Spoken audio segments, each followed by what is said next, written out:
बिस्मिल्लाहिर्रहमानिर्रहीम। अल-इर्दा, दीमक, ये एक छोटा सा जानवर है जो मसूर के दाना के बराबर होता है और लकड़ी को खाता रहता है।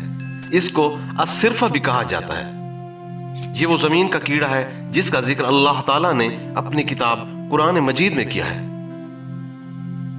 दीमक अपनी कारीगरी का इजहार जमीन पर ही करता है, इस निस्बत से इसको दाब्बतुल अर्ज भी कहा जाता है।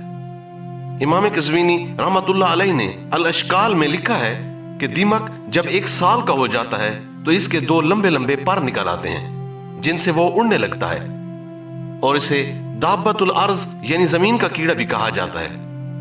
इसी कीड़े यानी दीमक ने हजरत सुलेमान अलैहिस्सलाम की वफात की इत्तला जिन्नों को दी थी। चींटी दीमक की दुश्मन है, चुनाचे चींटी दीमक के पीछे की जानिब से आती है और इसे उठाकर अपने सुराख में ले जाती है। अगर चींटी दीमक के सामने से आए तो उसे काबू नहीं कर सकती, इसलिए कि दीमक उस वक्त चींटी से मुकाबला करने के लिए तैयार हो जाता है। दीमक की खुसूसियत यह है कि वो मकड़ी के जाल की तरह लकड़ी का एक खूबसूरत मकान बना लेता है और वो नीचे से बुनता हुआ ऊपर की तरफ चला जाता है और इसके घर की किसी सिमत में एक चौकोर दरवाजा होता है। इसका घर एक ताबूत की मानद होता है, इसीलिए कहा गया है कि बड़े लोगों ने अपने मरने वालों के लिए कब्रिस्तान की इमारत बनाना सिखाई है। सुनन इब्न माजा और इब्न साद में मनकूल है, हजरत उबय बिन काब रजी अल्लाह फरमाते हैं कि एक मर्तबा नबी अकरम सल्लल्लाहु अलैहि वसल्लम खजूर के तने के करीब नमाज पढ़ रहे थे और आप सल्लल्लाहु अलैहि वसल्लम ने खजूर के तने को मिंबर बना लिया।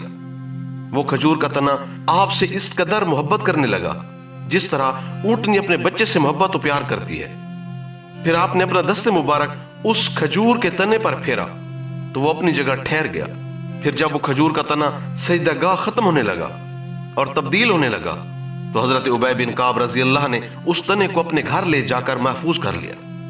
जब खजूर का तना बोसीदा और पुराना हो गया तो उसको दीमक ने चाट लिया, चुनाचे वो खजूर का तना रेजा रेजा हो गया। दीमक का शरई हुक्म, दीमक की गंदगी की बिना पर इसका खाना हराम है। ज़रबुल अमसाल, अहले अरब ऐसे आदमी के लिए जो ज्यादा खाने वाला हो कहते हैं वो दीमक से ज्यादा खाने वाला है। ख्वाबों की ताबीर, अगर कोई शख्स ख्वाब में दीमक देखे तो उसकी ताबीर यह होगी कि वो उलूम में बहस व मुबाहिसा और तकरार करेगा।